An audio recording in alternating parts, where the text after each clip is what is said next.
Hi everyone, welcome to Two Bald Guys Talking Safety. I'm Langdon DeMint. And I'm Julian Taylor.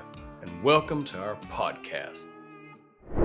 So, hello and welcome to Two Bald Guys Talking Safety. So, you will see that we've got the usual crew here, myself and my bald compadre, Langdon. Yours truly. Good morning, Jules. Good morning, Langdon. How are you? I'm good. How are you? I'm good. And we've got a slightly less bald person joining us today in the form of Karen Hewitt. Specifically, less bald guy this time around as well. Slightly less bald gal, yeah, I suppose. So Karen Hewitt's joining us. Langdon threw me off my stride there. Karen can be described in various ways: author, CEO, change manager. So, Karen, welcome to the pod. Would you like to start off by giving us a brief introduction of who you are and some of your background? Yes, this could take a long time, but I'll go for the short version because I've had an interesting route into health and safety, but I'm essentially a communications specialist who found her way into health and safety by accident, really liked it, and thought actually my skills can be really useful here. So I've been working on the communications, leadership, engagement, summed up by the people side of safety for about 12 years and have tried to take a strategic approach to it. And I feel that it's something that's much needed and where my skills can really make a difference. So that's really how I would sum myself up. So how did you fall into safety then? What sort of got you into this world, Karen?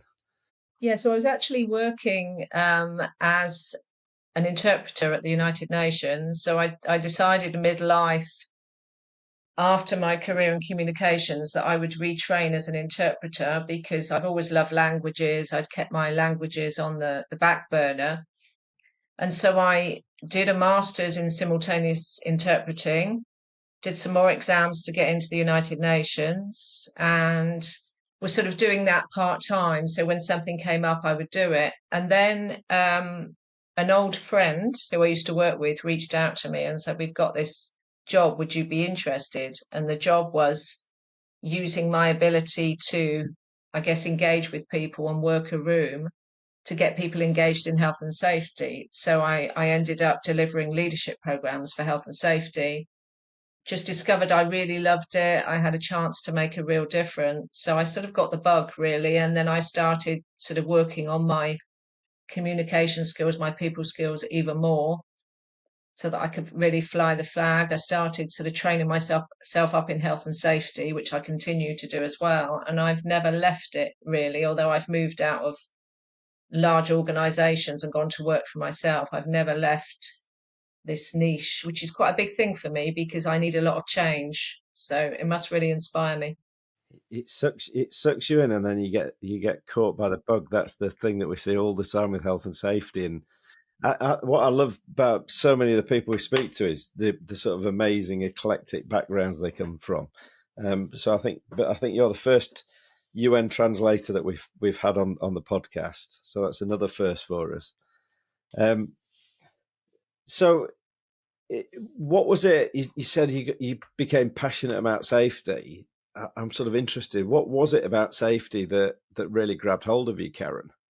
I think it was this feeling that there was so much, I guess, potential to get people involved because I know that the safety people are really passionate about safety. But really, if we want to save lives, we need to harness everybody out there. We need to everyone to have that minimum passion, that minimum engagement, that minimum awareness, really, of what they need to do to protect themselves and others. And I could see that if you could just sort of, I guess, connect with people and get people excited about it, then you've got the potential to engage far more people. So I think the power is in the collective.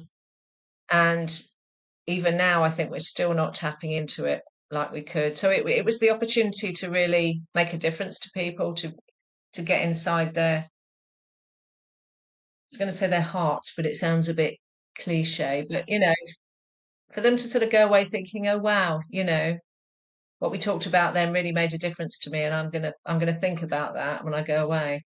Is what are your thoughts, I guess, kind of with that? How it to me it really very much begins with the communication, building the rapport. Even I think about going back early when I got into the field, but actually before I even started my grad program, working with a friend of mine who was an industrial hygienist. He was always, and he's a talker, he's a good guy, but very much the importance of building those relationships, building camaraderie. We go out, do some sampling on people, and just how's the family, just quick little talks, even if you knew you couldn't do very much because of time constraints. But kind of what are your thoughts? What really started bridging it when you think of the communication and the health and safety and how that can really help people? Was there any maybe light bulb moment or anything that when you started thinking, this could be, I'm going to call it an untapped market for lack of a better thought phrase, but where was this where it could really start leading to something different? Because I think here in the States we still see it for sure. The a lot of people are open to wanting to communicate, wanting to do that. But then, sometimes you get the closed off people. It's my business. This is my job. Just kind of, what are your thoughts? What really, when you really started seeing the potential, maybe? I think it's that ability to tap into what means something for people. And I think it's really interesting because I think in life and in business, we're sort of hardwired not to tap into our emotions. And it's a really fine line, I think, in business, because you've got to be sort of a rational being and you've got to have logic and be task focused. But at the same time, you've got to have that ability to connect with people on a personal level. And I think there was a bit of a light bulb moment when I was so early on in my career. I was on I guess I was in delivering a workshop and we were in groups discussing things. And a colleague, who's sadly no longer with us, said, I'm just going to leave you to it, Karen. You're good at this. And all I did really was just ask people what mattered to them or what they wanted to talk about. And then I'd sort of find a way to link that into health and safety. So I think it's finding a way to link into, it's more about not so much sort of unnecessary emotion, but finding a way to find meaning. It's more about meaning than emotion, find meaning in what we do. Because I think human beings are searching for meaning. And I know this sounds a bit philosophical, but now more than ever, because there's so much going on, there's so many layers of change and uncertainty. I think we're seeking to find a bit of meaning, to make a bit of sense of things. I think, I mean, what you say really resonates. I think this is why we get on really well. I mean, we've met a few times on sort of virtual meetings, and I think we're really aligned on this point, which is, and if you want to really simplify it, you could just say it's the what's in it for me, isn't it? For the individual. I think all too often businesses get too focused on these are our business priorities, and this is why you've got to do safety. And the cynic in me, because I'm from Yorkshire, so I'm naturally cynical, says, actually, I'm not interested in business priorities. I want to come to work and go home again. I'm not really that interested in the business priorities. But actually, what you're saying is really important, is the bit which is, well, actually, what's important to you when you're not at work and what could be affected by if something did happen in the workplace to the things that are important to you outside of the workplace. Hopefully that makes sense. Yeah, and I think there's some basic things that are common to most human beings. So you can sort of generalize a bit when you start to think about it. And it's sometimes the most basic stuff like calling people by their name, asking them about what they do outside work, making them feel important. Um, but obviously everybody's different. And that making people feel important, I think if I go back, I'm still reflecting on Langdon talking about my light bulb moment. And also, I remember when I was working at the United Nations. So it was the kind of, I guess, job role that's quite stressful, and it was quite. I would say so. I would do a job, but the environment was a bit looking for where I'd go wrong, So you do a piece of interpreting, then you'd be looking for what you got wrong, and I'd be sort of in my perfectionist self, I'd be looking for what I got wrong. But I think when I started in health and safety, I found a lot more people telling me what I'd done right, and I thought this feels really good because it feels like I'm making a contribution. So people focusing on my strengths. And so that's what I try to do as well, is try and look for, not complimenting people unnecessarily, because that is really, can't think of the right word on a Monday, but it's kind of superfluous, really. But being genuine when you spot people have strengths. We've all got different strengths in different areas. So this is what you're really good at, and this is what you could bring to health and safety. Because I knew that I was working on my strengths. At the time when I started out, I didn't have the technical knowledge, but I was using what I did have to bring to the table. And I think everybody can do that. And I think that's, for me, that's why I like that, because it's so depending, right, on the organization and even the locality of it. There's still a lot of that, my business, to Joel's point. I don't care about I care about the company because I have to supply for my family certain needs, and then that kind of reaches up. And I think you still have that mindset, and a lot of them, I think a lot of employees, a lot of workplaces are getting better and kind of getting away from that, saying that, whatever you want to call it, the holistic view, the deeper view. But that's why I was asking that light bulb moment, because for me, it seems like, watching him and thinking about that, I never liked safety cop. I never liked the term health and safety officer, even.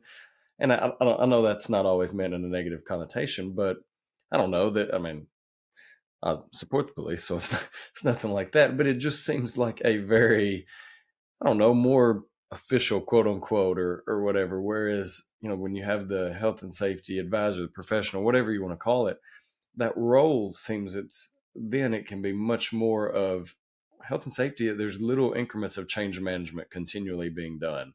And you have to be sales to a certain extent, and relationship, and establish really good camaraderie so that you can continue on. And that's why I remember the first part when we met a while back, and then thinking about this also, it definitely, I think, shows a different side to health and safety and the importance of that, building that relationship, and how you can communicate and try to move it. Because honestly, if you, I know I've seen it, Jules seen it, I would most definitely guarantee you've seen it.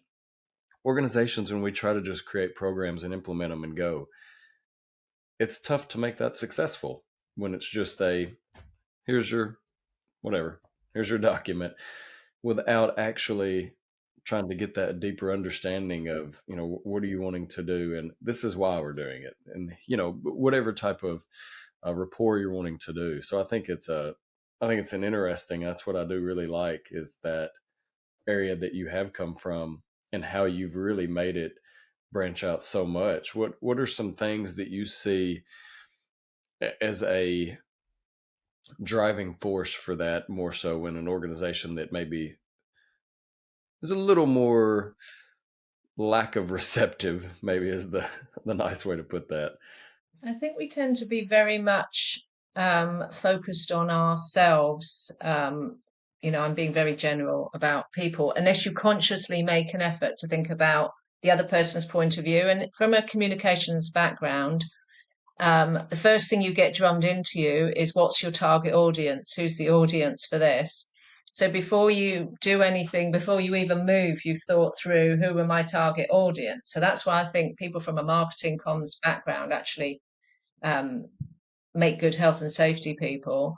So it's that focus on the other person before you focus on yourself. So before you start anything, you're thinking, how's the other person going to feel about this? So if you think about all the stuff we do in health and safety or change management, we put things out without necessarily thinking, how is this going to be received? Who's receiving it? How are they going to receive it? How would I feel if I was on the receiving end of this? And what can I do to make this the best thing that someone else has ever received. And we're all guilty of it, because I'm not saying I'm perfect in this. I'm sure I've sent emails and written things that I've not properly thought through my target audience, but that's what the communications background has given me, that reflex to think before any conversation, how is the other person going to receive this? Because they might say, oh, that's lovely, Karen, but is that the truth? I love that, Karen. I think, I mean, as a trainer, I've done lots of training around communication and sort of the way we communicate, and it's something that I think is I find it fascinating, and I also think we underestimate it so often across business. And if I say to people, if you stop and think about it, what's the thing you do all day, every day, regardless of the job that you're in? What are we doing now through a podcast? We're communicating with people. And I think that point you made is so important, which is that consideration beforehand in terms of, right, how am I going to send this message, and how am I going to put it across in a way that it's received in a positive way? And I think that's one thing that a lot of safety professionals can learn from. Even that simplistic thing of, do I actually go and verbally deliver this message where I get the added benefit of my voice tone and my body language, as opposed to sending it out as an email, where you lose all of that sort of strength of communication. And it's little things like that that you start to think about. If you're doing that on a daily basis in terms of the things I want to get out there, that will make a positive difference to the culture of the organization. Yeah, I think it's being a bit more strategic about everything you do that is communications, whether it's thinking through who are the people that can help me influence what I want to do. And then on a personal level, just thinking about this person right now, they're going to receive this. Who are they? What would they maybe have as their vision? I mean, if you get a chance to ask them all of this, that's great. Otherwise, I just sort of think it through in my head.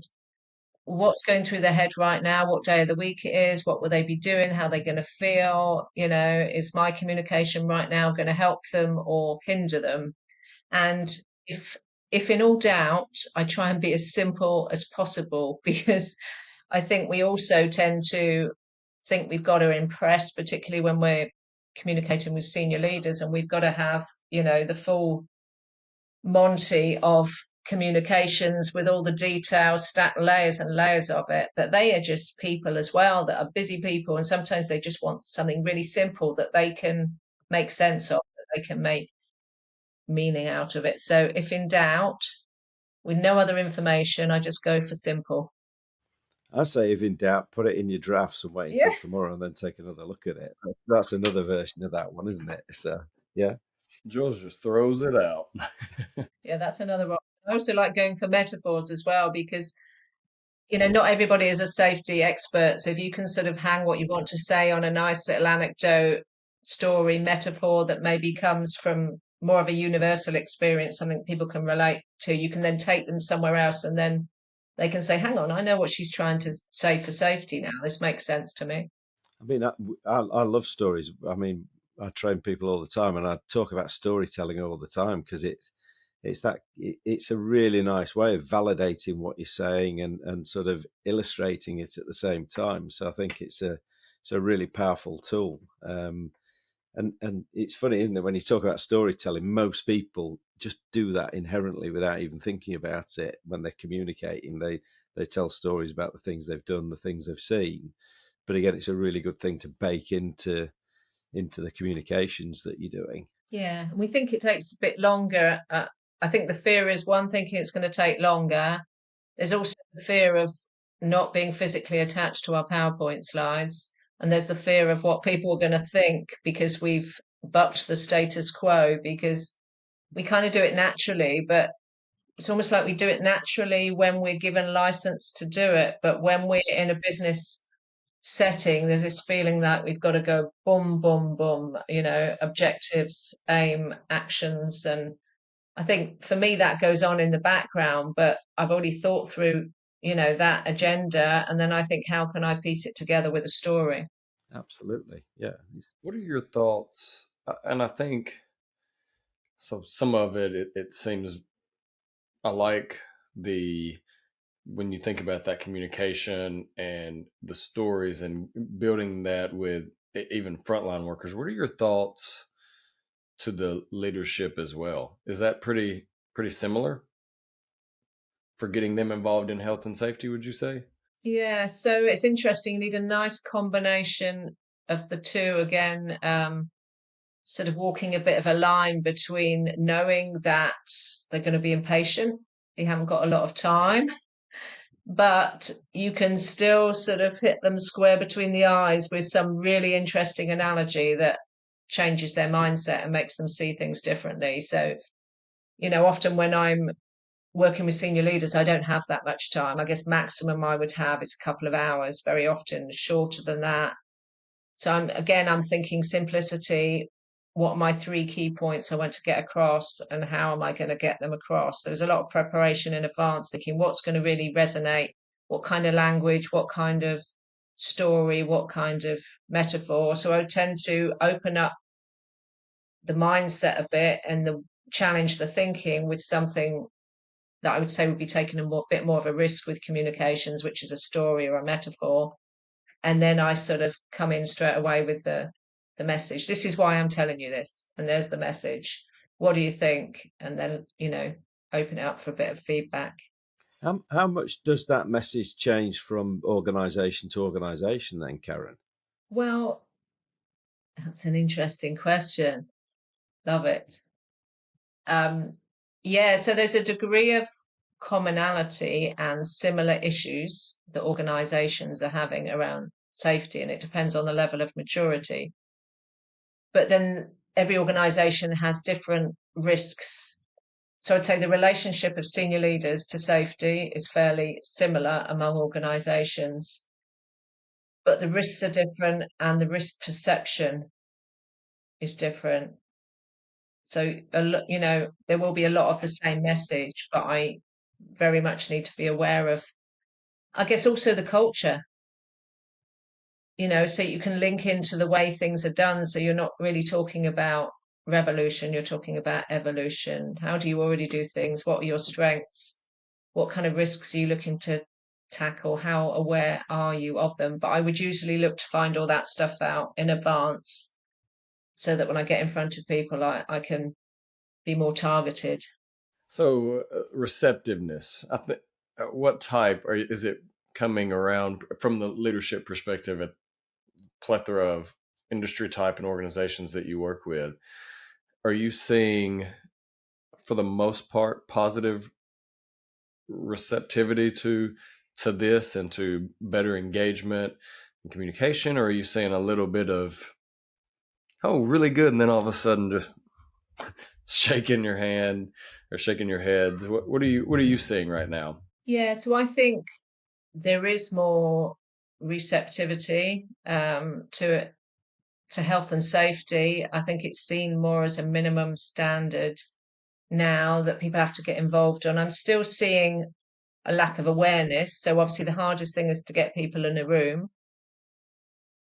I think it's not a lack of commitment from leaders. I think it's sometimes a lack of awareness on specifically what they need to do to make a difference and how can make a difference, because there's not always an awareness that they have as big a role as the safety people. There's maybe a feeling, well, we've got the safety people for that. But actually, safety is such a critical topic, as is health and well-being, that the leaders need to model it and they need to push it and drive it and need to be saying and doing things that are aligned, I would say, that are aligned with what they want. Otherwise, inadvertently, they can undo the messaging. Bang, that's the point, Karen. Yeah, that's the biggie for me, which is that actually the leaders, if they say or do the wrong things, and that can be completely unconscious, it's not a deliberate thing. Actually, their credence over the safety person is higher.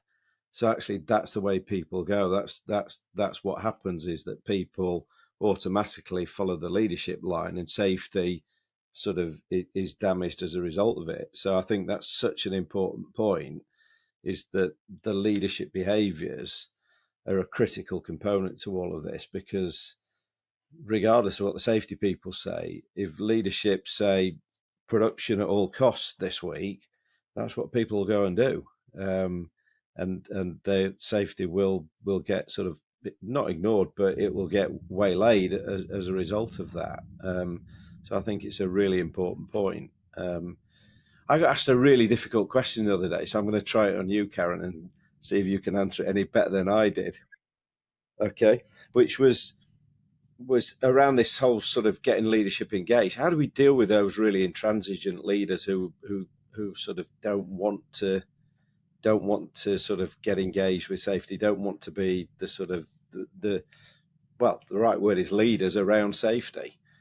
Or even maybe I want to add right quick, or even don't, because I think what I see a lot is they don't realize, and it's what Karen just alluded to a moment ago. We haven't had any incidents. We're doing good. We have the right programs. When realistically, it's just a split. It's they still have high hazard. They still have issues, but it's just nothing happens. So I want to add to that. Maybe they don't even realize they need to. Yeah. So many thoughts flying around in my head just now. I'm sort of back on whatever each of you have just said there. But I think it starts with understanding.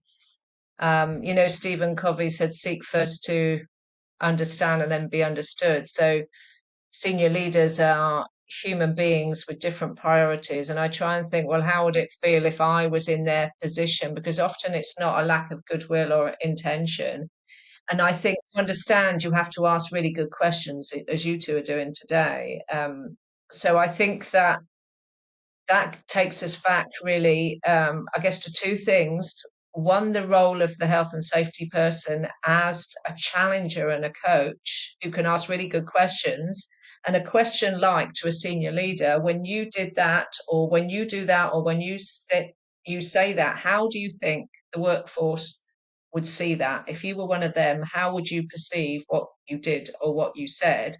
So that is a constructive challenge, which forces a senior leader to put their attention on others. So going right back to what we were saying at the beginning about communication, focusing on what others might be thinking when they receive your message. And if you can constructively, politely, with a smile on your face, challenge a senior leader to think about how what they're doing or saying might be perceived, they instantly get it and think, oh, wow, yeah, you're absolutely right. And sometimes it's as simple as just changing their priorities, not changing what they do, but changing the order in which they focus on things, the order in which they talk about things, changing their sentences around, particularly the word but, which is always a bit of a contentious word. So some of the real basic, simple stuff that will completely change the way people see them and their focus on safety. So it's more about challenging them to think differently. And that's why health and safety people, much as they've got the technical expertise that we really value, need to be equally expert at challenging constructively with fantastic questions. And that influencing piece. Just give us an example then of a sentence with a but in it, Karen, that you hear, and how you would change that around. So you could have somebody, okay, here's an interesting one. You turn up at a site for a health and safety induction, and somebody sort of gives you a lot of information and then says, but that's all well and good. Let's get on with the proper stuff now. Let's get on with the work. And in your head, you're thinking, hang on, was that not all the proper stuff? Was that not really important there? Everything you just gave me? And if you're aware of that, you use the but more strategically by saying, we really need to get on with the work today. We've got a tight schedule, but let me start with the most important stuff. It always makes me smile when I talk about the strategic use of but.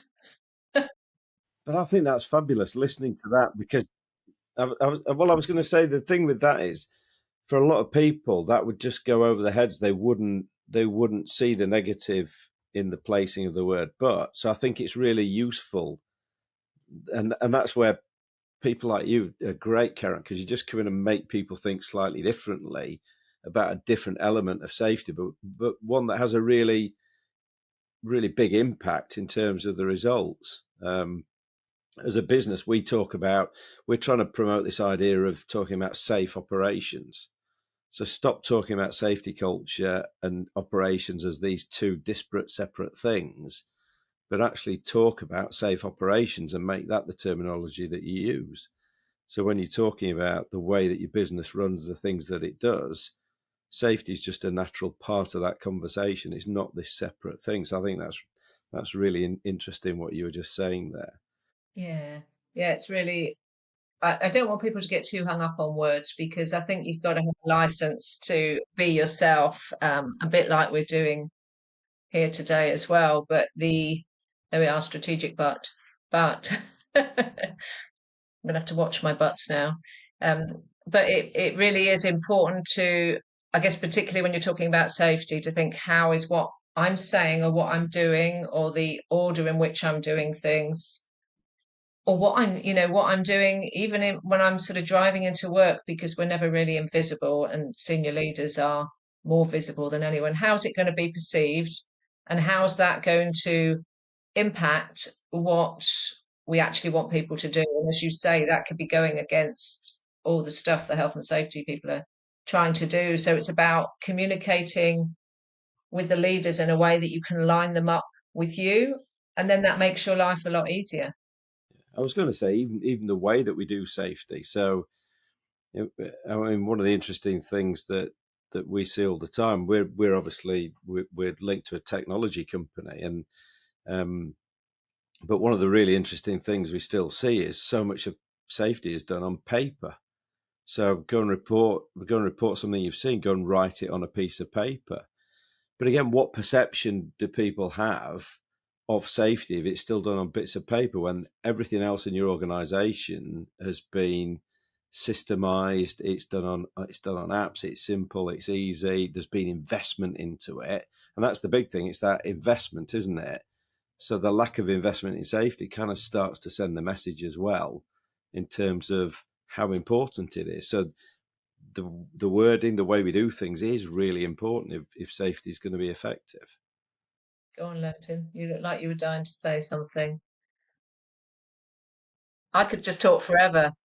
You need to sort of interject and shut me up. Well, no, but it's great. We want to keep you talking, Karen, because then we'll have a nice long podcast. We might even get 2 episodes out of this. So, Well, I guess I was just thinking, you've opened up an interesting debate now around engagement in the midst of technology, because technology is an enabler, but on the other hand, it could get in the way of a good conversation. And I think since COVID, I've seen endless debates on whether we should be doing things face to face or virtually. So, on the one hand, doing things virtually has given us the opportunity to get together when we couldn't otherwise do it. But, thinking about other people and what do they really need, we've constantly got to be asking ourselves, in order to make maximum impact on people and influence them so they're aligned with us, how, not only what conversation do we need to be having, but how do we need to be having it? So I guess it's not just a conversation about what we're saying and the words we're using, it's what channels are we using? So it's that walking that fine line between enabling communication, enabling engagement, and I guess disabling it through getting in the way of a good face-to-face conversation. And I see it very challenging too. And I'm, 12 years since my master's, I guess it is now, I think, in health and safety. And what I can even see, thinking back to when I first started to now, well, when I first started, pre-COVID, pre-C word, in the middle of the C word, and post, there's a lot of and to me, you hit the nail on the head. There's a lot of good that's come from it because people are a lot more receptive to the virtual. Hey, let's do a meeting, turning the camera on and doing it. And I think there's a lot of good that can enable, a lot of good that can come from that. But I wonder on the flip side, especially as health and safety, whether you going out consulting with organizations, myself, Jules, what does that do a lot of times to that when you're trying to bring an external to help the internal? Because I think, the internal side of health and safety has enough from that perspective of technology, not when you have a younger generation who's all about whatever they can with their cell phone, and maybe the older a lot of times where respect understand that, but that can also take away from maybe understanding a process or a program or learning or training and engagement. They'd rather sit there for 30 minutes and have a conversation versus that. What are your thoughts? What do you see from the post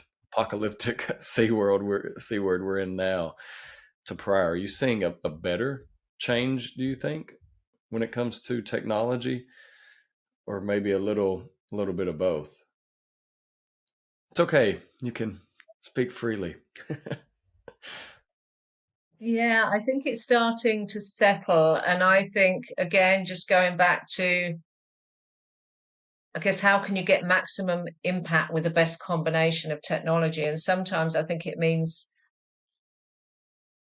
if you don't know someone very well and you can meet face to face, having that conversation. It's also about psychological safety, because I think when you've got people in big groups on, big meetings online, you don't have that psychological safety. I notice I do a lot of virtual work, and I get people into breakouts, and the best conversations come out of the breakouts, because people are always a little bit guarded about what they want to say. So I think if you're going to do things virtually, it's being aware of still what people need as people. And do you need to have one-to-ones in advance? Do you need to meet in person before you start the virtual stuff? And I think, because I know I've got some stuff upcoming where, regularly I have people in different languages, different organizations that I've never met before, and I have a few hours to engage with them virtually. So I think I have to think about it even more. Who are these people? What do they need? How can I make them feel comfortable? How can I get the best conversations? And I noticed when I came back from, I think what I noticed when I came back from COVID and I first got out face to face, I mean, for one, I absolutely love my flip chart, which there is no substitute in a virtual environment. I've got a photo of me hugging my flip chart. And I think what I noticed is that as human beings, we have this energy around us that we can create. It sounds a bit sort of quantum physics, but you can actually feel it. If we were in the room all together right now, we would feel each other's energies, and we would be, feeling, there's still loads of energy right now, but it would be like off the scale, if we were all in the same room together. So if you can get in a room together, you can do things as well. You can get props and you can throw balls. And, I love just doing simple stuff like throwing balls around safely uh, in a room. So how can you reenact that virtually? It's not easy, but I do a combination of them, and recognize that there are advantages and disadvantages to both. But I'd say people are still finding their way and they're settling. I miss the workshop settings. I do miss. I used to do JHA workshops, and the breakouts are things that you miss. I've tried that virtually, and I mean it was okay, but it's different.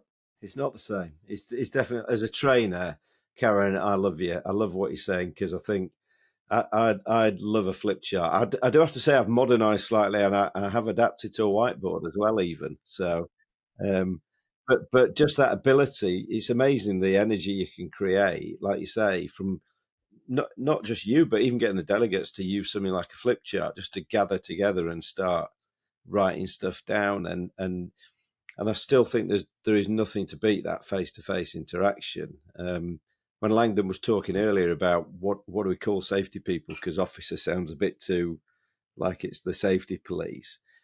I think the safety coach is a great title, because that's our job, isn't it? Is to coach people to doing things well or doing things differently. And I suppose that's part of what we're trying to do with leadership, is almost coach them to be coaches, isn't it? So, but again, that human connection, you can do it on here. I mean, we've got a connection. We've had a couple of meetings on here and gotten really well, but it's different again when you actually meet up in person, isn't it? Yeah, and I think that people will say more about how they feel. They'll maybe be more themselves person, because it feels a bit like you're just sitting around informally having a chat. Whereas I think there's this sort of sense virtually that you're on screen, although sometimes it's easy to forget you're on show. Yes. You're on show, yeah, yeah. But I think that the other thing though about sort of face to face is I love that, almost the people talk about visible felt leadership, don't they? And it's not always even the formal situations where we're going to get people in a classroom to talk about things, but just walking the floor, and then talking to people in the workplace in situ in terms of how they're doing things, why they do it a certain way. Like you say, that doesn't feel quite so much like an interrogation or a training. It's more just that coaching conversation to sort of talk about, right, why do you do it that way? That's what I see as one of the real positives of getting people out into the real world. Yeah, and I know we didn't do this for a while, but it's that ability to look someone in the eye, shake their hand, and say, "How are you?" And it's interesting across different cultures as well, because I've been out to a lot of different sites across the world and sort of followed the lead. How do you greet people? But the way you greet people is ingrained in people's cultures, and when that's all taken away, it's like the carpet's taken from underneath you. I'm thinking about um, and sometimes you get a bit confused. Like, for example, if you go to France and you might do the two kisses on each cheek, or however many kisses it is, or something. I think in the UK, we're known for sort of shaking a hand. And then with the COVID rules, suddenly we were like, oh, what do we do? Do we do a knuckles or whatever you call it? Yeah. Feet. I've seen feet as well. Little knuckles, yeah, yeah.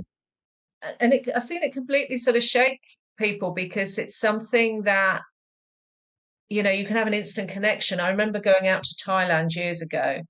And so here's an interesting little story. And speaking not a word of Thai, going out to deliver a coaching course.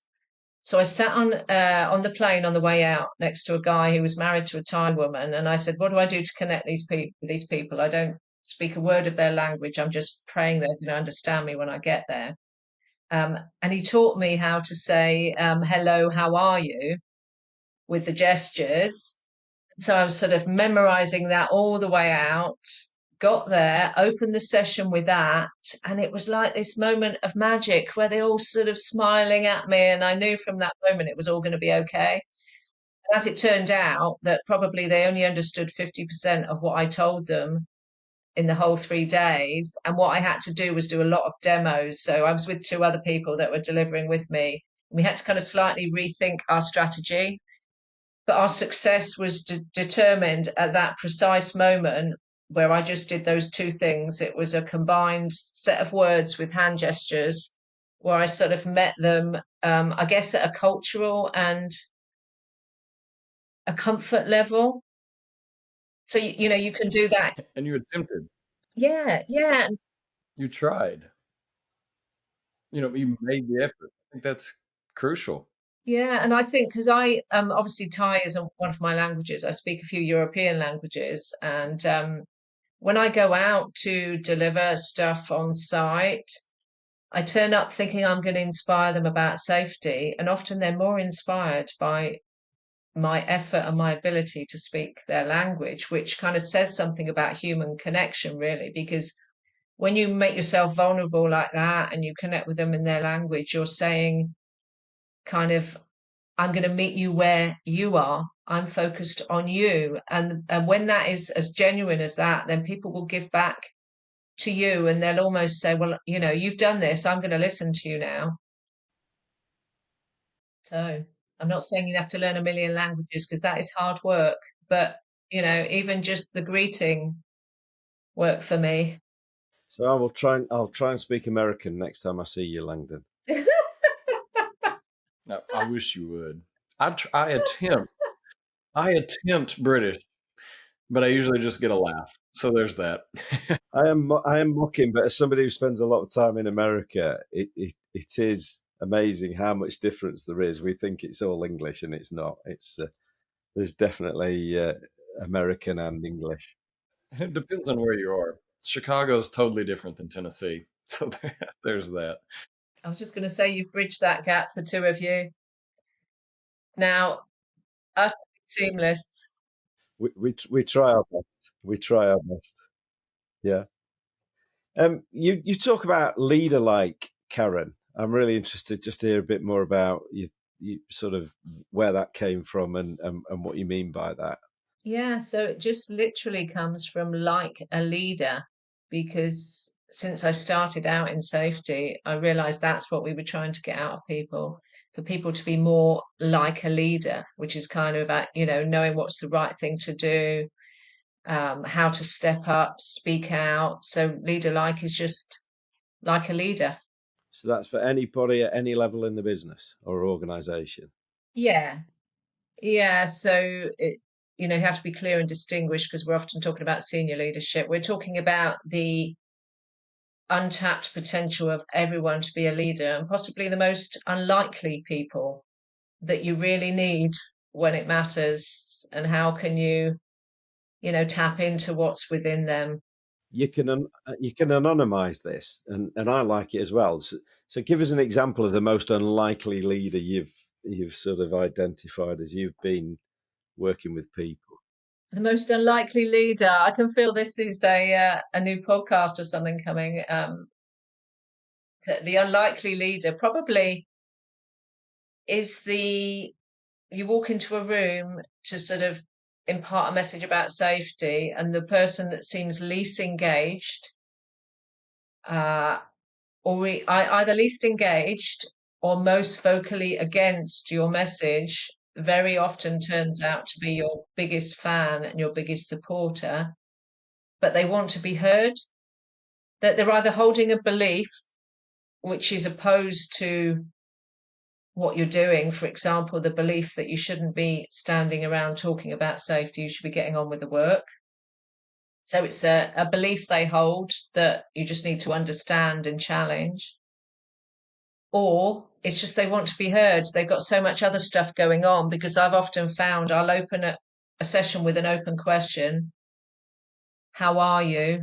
And then it will be like, how long have you got? So you're there to talk about safety, and then you're the first person in years that's given them a voice and asked them an open question, and you suddenly get all this stuff, and you sort of manage that, and you listen to them, they feel heard, and then they'll listen about safety. So often people's challenges is not about what you've got to say, it's about the stuff they need to get out of the way first. So there are many unlikely leaders, but I don't feel put off by people not being engaged. For me, that's the biggest opportunity. Opportunity is not with the people that are, woohoo, yes, I'll get involved in that. The opportunity is with the people that can probably make the biggest difference, but just don't know they can.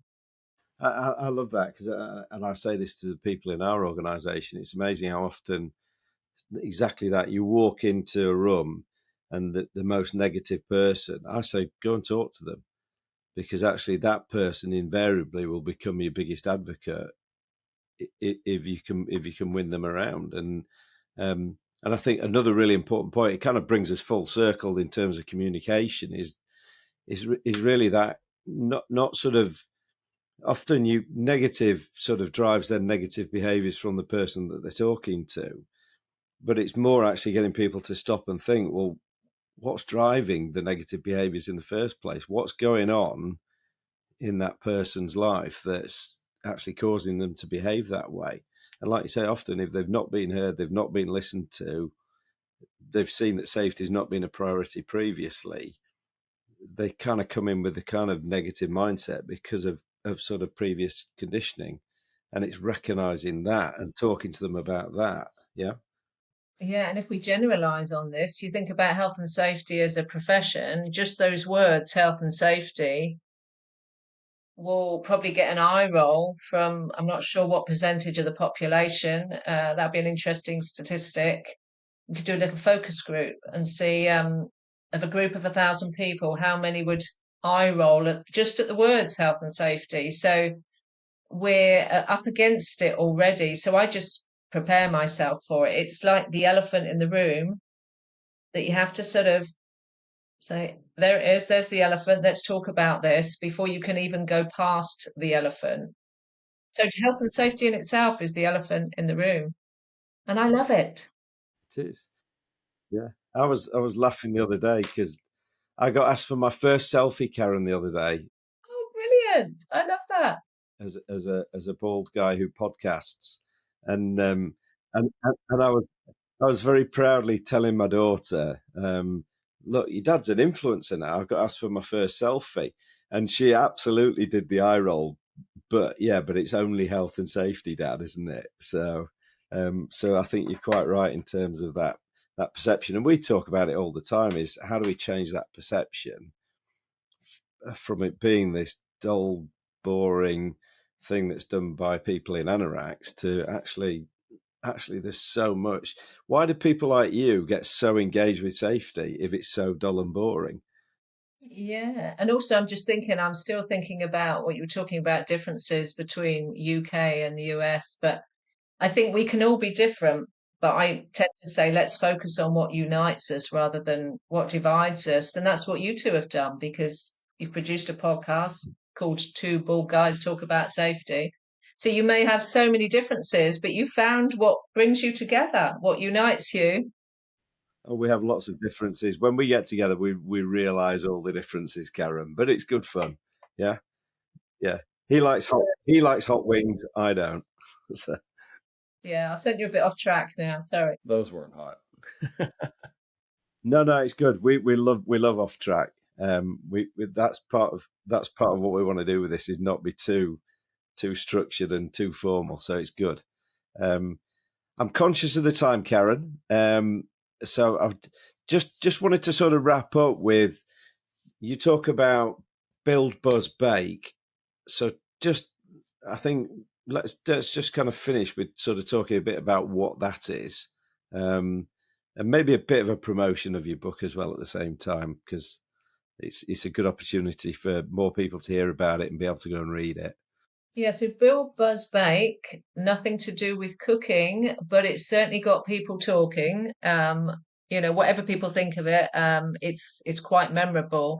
And it really is asking health and safety people to do exactly with their engagement what they already do for health and safety. So for health and safety, we're looking to design safety in.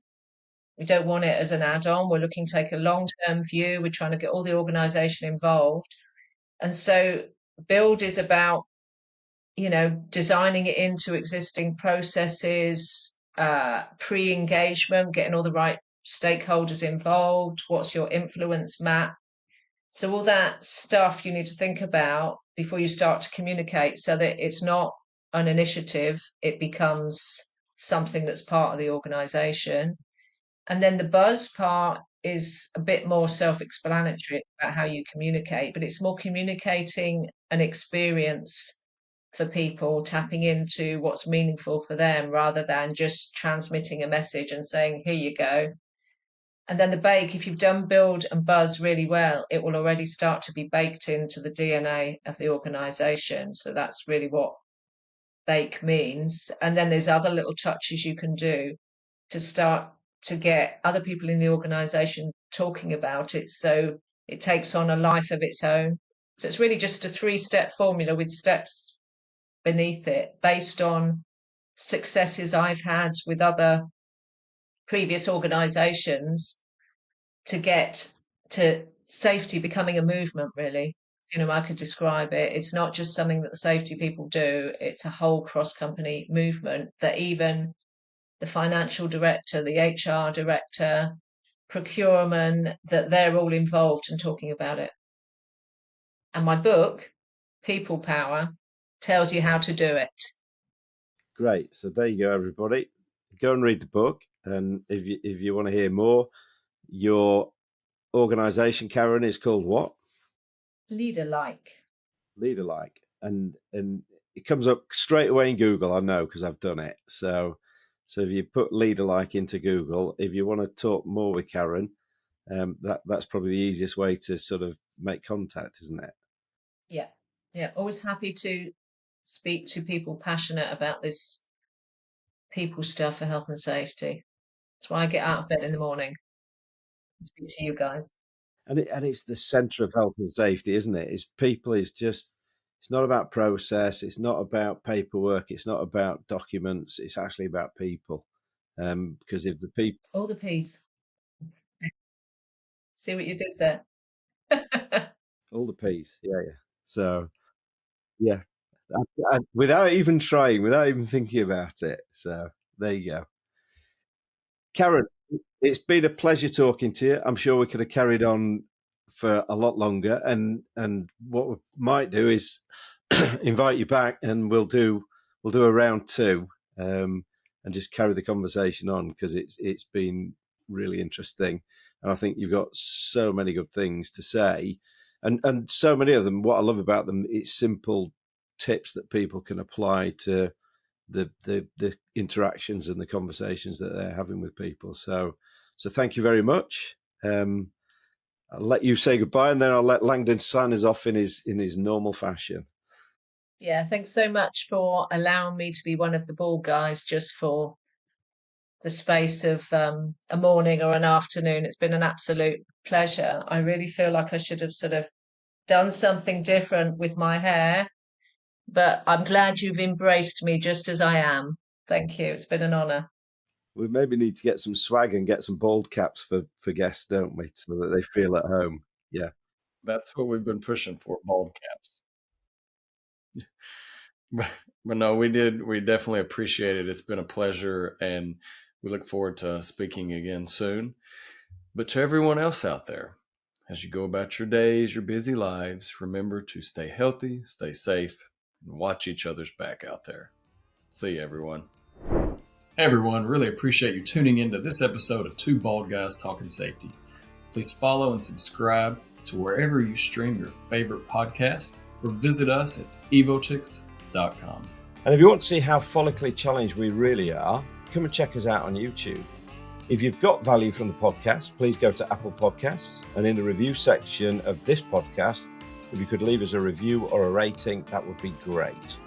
And as always, everyone, while you're going about your days and about your normal lives, stay safe out there and watch each other's back.